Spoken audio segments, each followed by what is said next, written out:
Common ion effect काय सांगा बरं. काय म्हणले, कन्सिडर सोल्युशन. तुम्हाला 2 इलेक्ट्रोलाइट दिलेत हा. त्यापैकी पहिला इलेक्ट्रोलाइट कोणता आहे बघा, CH3COOH.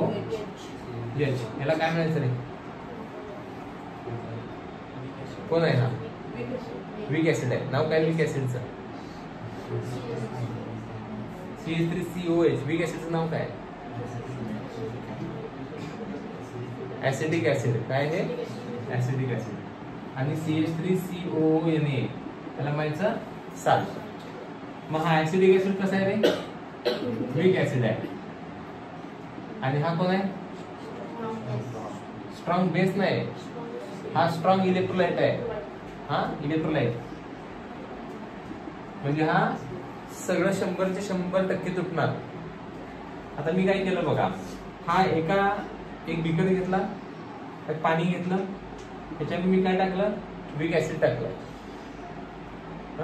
वीक ऍसिड टाकल्यानंतर हे 100% डिसोसिएट होतो का, होय नाही बोला, नाही. आता उदाहरण समजून घ्या फक्त. मी काय केलं, CH3COOH टाकला. समजा 100 मोलिक्यूल टाकले असतील तर 100 पैकी CH3COO मायनस आणि H प्लस किती तयार झाले माहिती आहे का. समजा हे 20 तयार झाले, हे 20 तयार झाले, हे 80 तशीच राहिले आणि इक्विलिब्रियम कंडिशन अटेन झाली. 80-20-20 कळतंय का तुम्हाला. टाकताना किती टाकले मी, 100 टाकले ना. आणि 100 पैकी किती विरघळले, सॉरी किती डिसोसिएट झाले, फक्त 20. किती डिसोसिएट झाले, 20. आणि 80 काय झाले, तसेच राहिले. पण ते डिसोसिएट होणार आहेत का, नाही, अजिबात नाही होणार डिसोसिएट. त्यांचं डिसोसिएशन होणार नाही. फक्त त्या 20 लोकांचं डिसोसिएशन झालं आणि त्यांचे आयन्स तयार झाले आणि ते इक्विलिब्रियम कंडिशन अटेन झाली. तासभर थांबला, 1-2 दिवस जरी थांबला तरी हा नंबर बदलणार नाही, कारण वीक इलेक्ट्रोलाइट आहे ना तो, म्हणून. आणि दुसऱ्या बीकर मध्ये मी काय केलं माहितीये का, त्या दुसऱ्या बीकर मध्ये मी हा साल्ट घेतलाय बघा. कुठला साल्ट आहे, सोडियम ऍसिटेट याच्यात टाकला. याचा काय विषय आहे, CH3COONA हा जर मी टाकला, कशात टाकला मी, सॉरी हा सिंगल आयरन दाखवायचा, याच्यात मी साल्ट टाकला तर हे कसं डिसोसिएट होते, CH3COO मायनस आणि कोण Na प्लस असं डिसोसिएट होते. हे कळते. पण इथं काय डबल एरो दाखवलं, याचा अर्थ पार्शियली डिसोसिएट व्हायला लागला, याचा अर्थ स्लाइटली डिसोसिएट व्हायला लागला. याचा अर्थ हा वीक ऍसिड आहे म्हणून असा डिसोसिएट व्हायला लागला. आणि कसं आहे, स्ट्रॉंग इलेक्ट्रोलाइट आहे, 100% डिसोसिएशन. आता काय होते, यानं पण हा आयन तयार केला. कोणता आयन तयार केला, ऍसिडिक आयन तयार केला आहे बघा, ह्यो आहे का. आणि यानं पण कुठला तयार केला, हा तयार केला. याचा पण आयन तोच आहे, त्याचा पण आयन तोच आहे.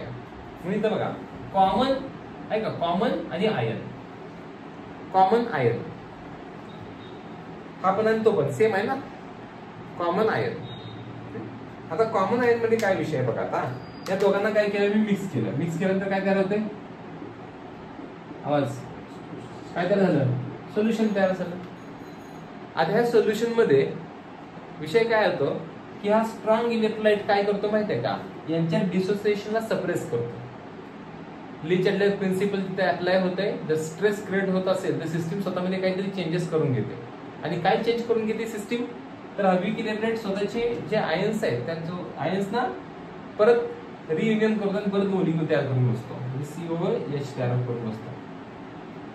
म्हणजे तुम्ही ह्या दोघांना एकत्र केलं तर हे स्ट्रॉंग वाले काय म्हणतात, नाही आमचे आयन्स सगळे तिथं फिरणार, तुमच्या वीक इलेक्ट्रोलाइटच्या आयन्सना जागा नाही म्हणणार. डायरेक्ट असं म्हणणार नाही, पण समजून घ्या. त्यामुळे इथं हे जे आयन्स, याचे आयन्स तुम्हाला सगळ्यात जास्त दिसणार आणि यांचे आयन्स एकटा असताना 20 दिसत होते, पण ज्याला एकत्र करतोय की नाही आपण ते कमी दिसणार. पण समजा किती दिसणार, मग हे फक्त 10 दिसतील. किती दिसणार, 10 आणि 90 दिसतील. असं का झालं बरं, ह्या दोघांना मिक्स केल्यामुळं स्ट्रॉंग इलेक्ट्रोलाइटच्या या आयन्सच्या कॉन्सन्ट्रेशननं यांचं डिसोसिएशन सप्रेस केलं, कमी केलं. कुणाच्या उपस्थितीमध्ये, हे साधू सोपं लॉजिक काय माहितीये का, एखादा स्ट्रॉंग पर्सन असेल की नाही तर त्याच्या उपस्थितीमध्ये वीक पर्सन काय होते, डाऊन होते. तसं हा स्ट्रॉंग वाला पाण्यात टाकला आणि हा पण त्याच पाण्यात आहे, दोघे एकत्र असतील तर यांचे कॉमन आयन्स आहेत, हा पण आणि हा पण सेम आयन आहे. तर यांचे आयनेशन सप्रेस होणं म्हणजे काय, हे परत एकत्र येतात आणि हा मोलिक्यूल तयार होतो. कळतंय का, याला म्हणायचं कॉमन आयन इफेक्ट. मग काय सांगितलं बघा बरं, काय म्हटलंय, 2 रिएक्शन्स तुम्हाला दिल्यात, हा समोर ही एक आणि त्यात सांगितलंय की या रिएक्शन मध्ये सुद्धा हा ऍसिटेट आयन तयार होतोय, त्या रिएक्शन मध्ये पण ऍसिटेट आयन तयार होते आणि दोन्ही आयन सेम असल्यामुळे ली-चॅटलेर प्रिन्सिपल अप्लाय होते आणि ते अप्लाय झाल्यामुळे काय झालंय की हे जे काही डिसोसिएट झालेले आयन्स आहेत ते परत रियुनियन करतात आणि परत आणि मॉलिक्यूल तयार करून बसतात. कोणामुळे झालं ते? स्ट्रॉंग इलेक्ट्रोलाइटमुळे झालं.